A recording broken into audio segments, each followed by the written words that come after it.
Radio Publique Africaine.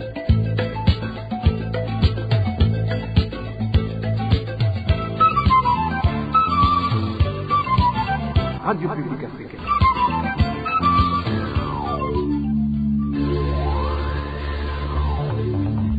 Ni umwanya w'amakuru mu Kirundi. Mukaba muyashyikirizwa na Hervé Niyuhire. Turi ku munsi wa mbere igenekerezo rya gatatu myandagaro umwaka wa 2026. Turabutse yuko radio yanyu RPA ijwi y'abanyagihugu munekurikira muciye ku buhinga ngurukanabumenyi kuri wese 3 akaburungu RPA akaburungu OBI. Ingingo nkuru zigize amakuru no munsi akaba arizi zikurikira.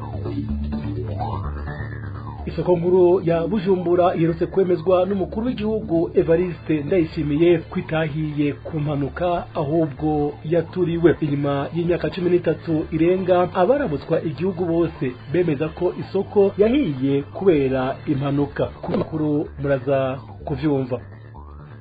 Ibitigiri by'abana baheba amashure bibandanya kwiyongera mu mashure yo mu bisagara harimwo na Bujumbura. Mu runani rw'amasendika mu gisata c'indero n'inyigisho mu Burundi FENASEB basaba leta gushikira imiryango ifise amikoro make na bene twabiteguye muri ano makuru.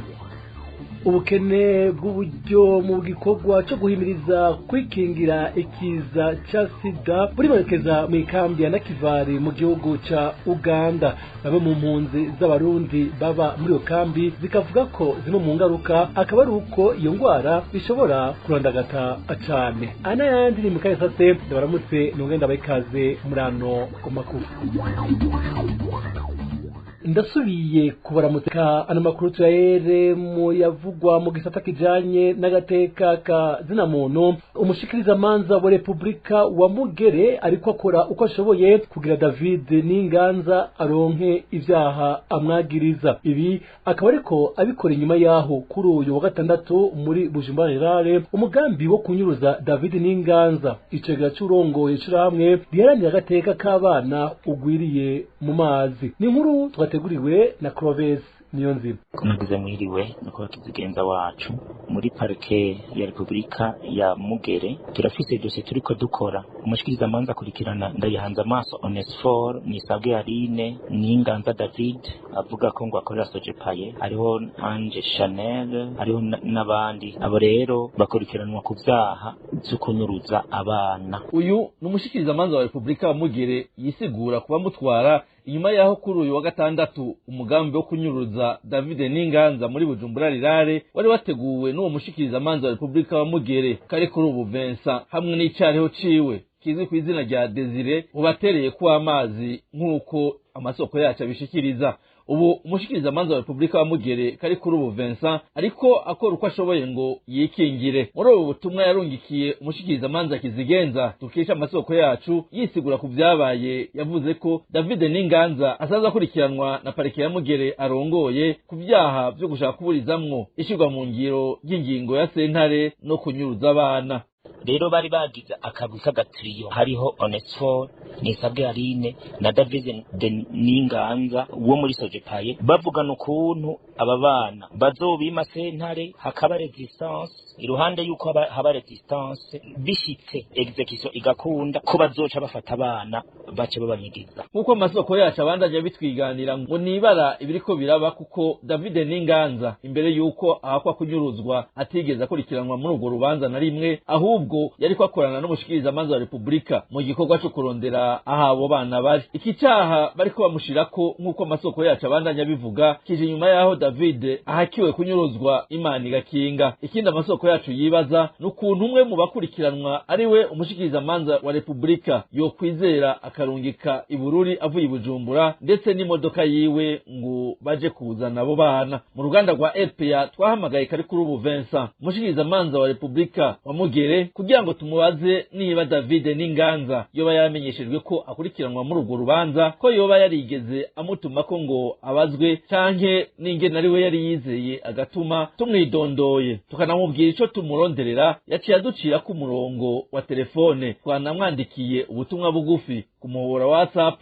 ariko aya makuru akaba yasohotse ataragira ico twishura. Gushika ubu David Ninganza yarokotse kubera kwakanura ijisho, akaba ariko araturatura mu kurindira ko ubutungane bw'ukuri butanga umuco. Reka dushimire mugezi wacu Clovis Niyonzima. Imyaka 11 irarumanye hahatswe ugandagurwa Petero Claver Mbonima arongoye ishirahamwe APRODH. Kugeza uno munsi ubutungane buracarindiriwe. Mwitangazo urunani gobanira gateka kazina muntu CBDDH gwashize ahabona kuri uyu wa gatatu myandagaro ruriyamiriza ukudahana kwagaragaye kuri ico caha cyo kimwe n'ubwicanyi bwakorewe umwana wiwe n'umuko wiwe. Bertrand Ndakuriyo agiye kumenyesha amakuru muri urwo runani, asaba abategetsi b'u Burundi gutanga umuco kuri ivyo vyaha vyakozwe, kubahiriza no gukingira abanira agateka kazina muntu.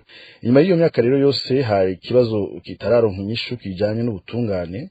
Ndabutsa ko mu mwaka wa 2015 kuri igenekezo nyene rya gatatu Petero Claver Mbonimpa yararashwe arakomeretswa. Amezi make inyuma umuhungu wiwe nawe n'umukwe baragandaguwe. Yamara ari nyuma y'imyaka 11 ivyo vyaha bikozwe, abakoze ayo mabi ntibigeze barondegwa ngo bashengezwe imbere y'ubutungane. Urunani guhanira hagati y'akazina muntu mu Burundi CBDDH tubona ko igihe giheze kidashobora gufuta uburenganzira bwo kuronka ubutungane, ahubwo uko umwaka uhera uyundukaza atamatohoza yigenga canke ngo hagire abakurikiranwa, bibandanya bitsimbataza ukudahana. Imiryango nayo y'abakorewe amabi ikabura uburenganzira bwayo bwo kumenya ukuri, kuronka ubutungane, mbere no gushumbushwa mu gihe bibaye ngombwa ku mabi yakozwe. Turetse ivyashikiye Petero Claver Mbonimpa n'abaharanira agateka kazina muntu bose barabwana n'ico cuka kihari no munsi, kuko uyu muntu w'inararibonye nka Petero Claver Mbonimpa mu guharanira agateka kazina muntu ashatse kugandagurwa arashwe, ico caha ntigihanwe mu kiringo kirenga imyaka 10. Ivyo bitanga ubutumwa duteye amakenga cane ko abakora ivyaha bene ivyo bashobora kwiraramira, kuko bazi ko badakurikiranwa mu butungane, mu gihe abakorewe amabi nabo baba batakigira uwo bitura. Ico gituma rero mu runani CBDDH dusaba abategetsi b'u Burundi kuvavanura n'ingeso y'ukudahana, tugasaba ko amatohoza yigenga akogwa ku caha co gushaka kugandagura Petero Claver Mbonimpa, co kimwe n'ubwicanyi bwakorewe abo mu muryango wiwe, kugira umuco uboneke ku vyabaye, maze ababikoza bari bo bose bavyishura imbere y'ubutungane. Turasubiye no gutera intege Petero Claver Mbonimpa, umuryango wiwe hamwe n'abaharanira agateka kazina muntu muri rusangi babandanya baburabuzwa n'umunsi. Tugasaba abategetsi guha umwidegemvyo abaharanira agateka kazina muntu kugira bakore mu bwigenge atawutegwa ubwoba. Tukiri mu cyo gisata nyene cy'agateka kazina muntu, abagabo 11 nibo basezeye isi, bamwe bishwe abandi biyahuye mu kiringo cy'amezi 3 mu bice bitandukanye bigize igihugu, biturutse ku kubagurwa canke kuremerwa n'amabi byibonekeza mu miryango yabo. Mwishira hamwe abagabo mu gahinda baremeza ivyo biharuro, bagasaba leta y'u Burundi kwemera ko hariho bamwe mu bagabo babangamirwa kandi bagahohoterwa. Boniface Nduwimana asaba ko abo bose bagirizwa kugira uruhara n'ihotera rikoregwa abagabo ko bohanwa hisunzwe amategeko. Ino nkuru twayiteguriwe na David Claude Mbananayo.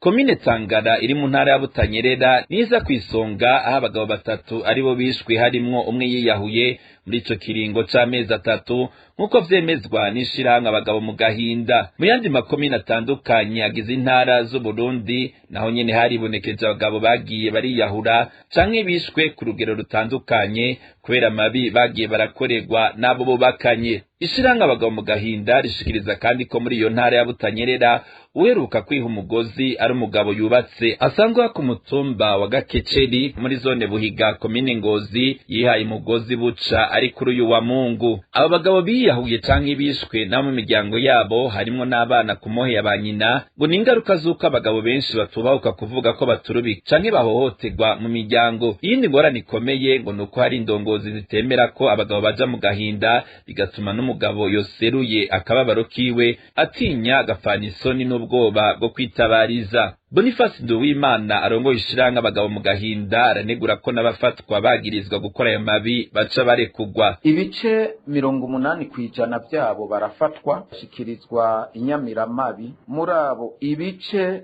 bishika 40% gusa nibo tubona yuko ubutungane bukurikirana. Abandi bose ugira gutya ukabona inyamiramabi yamurekuye. Boniface Nduwimana asaba leta guhana yisunze amategeko abakenyezi canke abajyango babaye intandaro, abishe canke abahagarikiye ubwicanyi bwakorewe abo bagabo.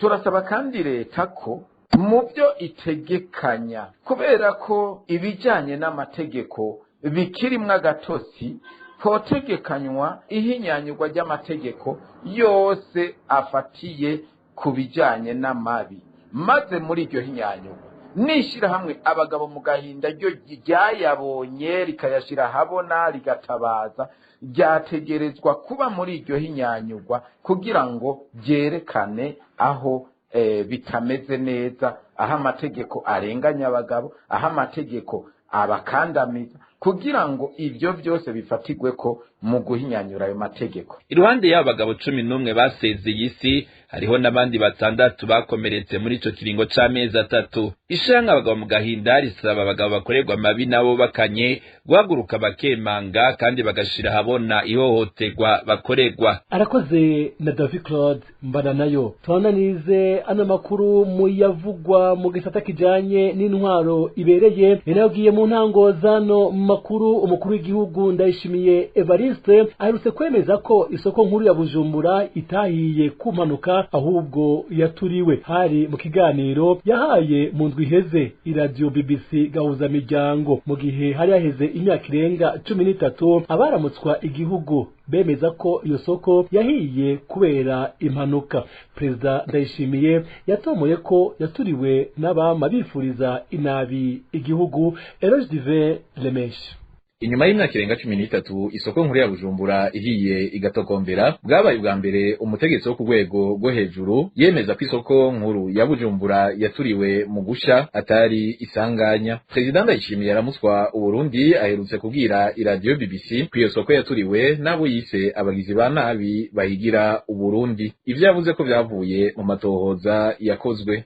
None nkoze yuko n'isoko ya Bujumbura amatohoza yabaye kandi bagatoha. Soko basanze nyene ari bagiye bagize banabe nyene n'ubundi bagoma bahigira igihugu cy'u Burundi. Ahubwo amatohoza araba nyene kandi mwarabonye nk'igihe isoko mu Buyenzi isha, arabonye ko amatohoza yakozwe bagasangana umuntu yibagiriye ipasi yaka mu isoko. Umva nka amatohoza abana yarakozwe, bategereza kumenya mbega kwijabe nta kiramenyekana, mu cibituye nta kiramenyekana, utaratora nk'uburatora mugasubwa ko utari kuratohoza. Iyo nyisho ya President Ndayishimiye ije ishimangira ivyavuye mu matohoza insanizi RPA yakoze, yemeza ko iyo soko nkuru ya Bujumbura yaturiwe itahiye kubera isanganya. Icagiye kiribonekeza ariko akaba ari uko abaramutse igihugu bose bahuriza ku kuvuga ko amasoko amaze gusha, harimo n'isoko nkuru ya Bujumbura asha kubera amasanganya. Haraciye mu kwezi kurenga umushikiranganje w'intwaro yo hagati yaranabishimangiye.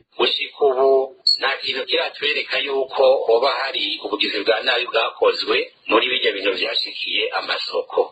Ubu dufata ko ari amasanganya kuko amatohoza akogwa nta rimwe riratwereka yuko harimo ubugizi bwa nabi. Kiretse indongozi zagiye ziremeza ku isoko nkuru ya Bujumbura yahiye biturutse ku isanganya, n'umugwi w'igihugu wari washyizweho kugira utohoze icaturiye iyo soko wari wemeje ko iyo soko yahiye kubera isanganya. Uyo mugwi washyizweho no wari ico gihe umushikirizamanza wa Republika Valentin Bagorikunda mu cegeranyo wasohoye wemeje ko iyo soko yahiye kubera isanganya ryaturutse kuri bateri yari icometswe ko ivyuma bikoresha umuyaga nkuba yahiye. Kiretse iyo soko nkuru ya Bujumbura yahiye muri 2013 harugwa muri kino gihe amasoko agera kuri 11 amaze gusha ku butegetsi bwa CNDD FDD ku murinda utangaza rimwe na rimwe bamwe mu Barundi iruhande yabusiga mu busa. Eloge Divin Lemesha. Mukanya tonaniza ano makuru twateguriye mu gisata kijanye n'amagara y'abantu. erupeya. ubukene bw'uburyo mu gikorwa cyo guhimiriza kwikingira ikiza ca sida buribonekeza mu ikambi ya Nakivari iri mu gihugu ca Uganda. Bivugwa na bamwe mu mpunzi z'abarundi baba muri iyo kambi, ni mu gihe igisata ca ONU kijejwe kurwanya sida cyatanguye gusemerera ko uburyo budakwiye. Zimwe mu ngaruka akaba ari uko iyo ngwara ishobora gusubira kurandagata cane. Naho biruko aho mu ikambi ya Nakivale barashima ko ibikorwa byo guhimiriza kwirinda sida byasubiye gukorwa buke buke, mbere na bamwe mu bakozi bajejwe ico gikorwa bakaba barasubiye gutumwa ko mu kazi.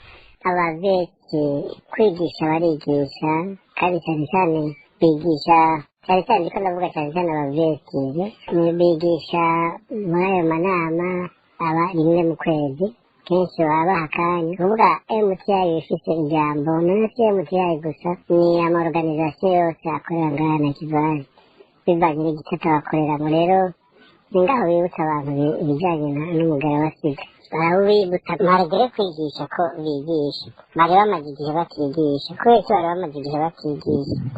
Uburyo bwari bwarabuze, abavyeyi abo bigisha bari barabahagaritse bose, usibye gusa ko nta mezi abiri aheze mbere basuye kubahamagara muri uku kwezi kw'indwi.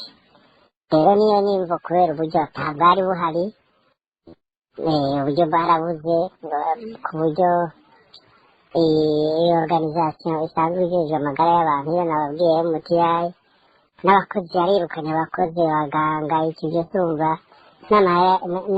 no gukurikirana iyi ndwara ya sida nyine biragabanuka considerablement. Ibyo nari ndababwira bijyanye n'ubukingirizo, hari ibyari bikiri muri stock, nivyo usanga bashize muri ayo mantu vyenya, mugabo gusa ntibikiri ku rugero byahorako. Mu gisata c'indero naho ibitigiri vy'abana baheba amashure ntibisiba kongerekana, n'amashure yo mu bisagara harimwo Bujumbura ntiyasigaye inyuma.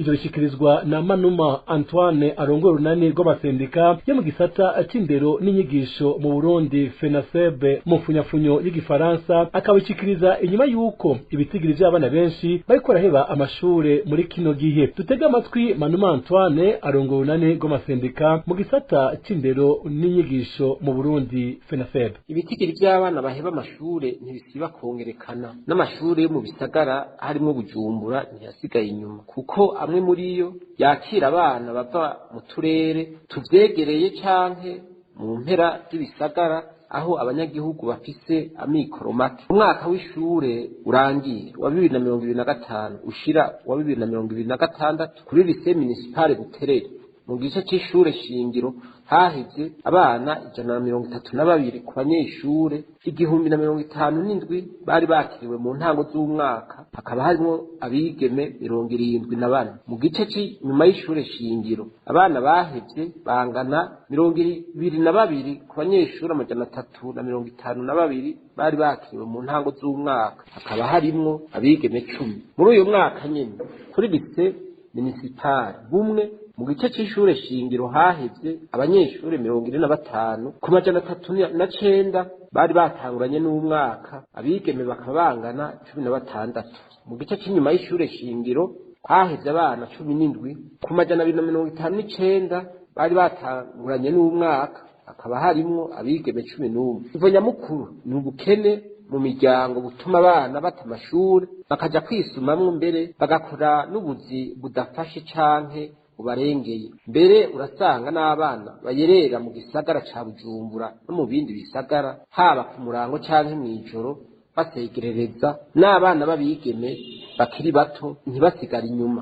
Ibindi bituma abana baheba amashuri ni ukutatahura akamaro ko kwiga igihe bakuru babo bashomereye kandi bafite impapuro z'umutsindo, canke bagahitamwo guta igihugu. Ingingo yo kwigisha abana ku buntu itigeze ishirwa mu ngiro, ugasanga baka amafaranga gasa kisaki. Nta n'itegeko rihimiriza abavyeyi gumiza abana kw'ishure leta irashinga kuko higa umwana ashatse. No ku mashuri usanga n'abarezi ivyo vy'abana bata amashure batabinezwe. Manuma Antoine akavuga ko leta yoshikira imiryango ifise amikoro make canke igakwiragiza uburyo rusangi bwo ku mashure. Twongere utege amatwi Manuma Antoine.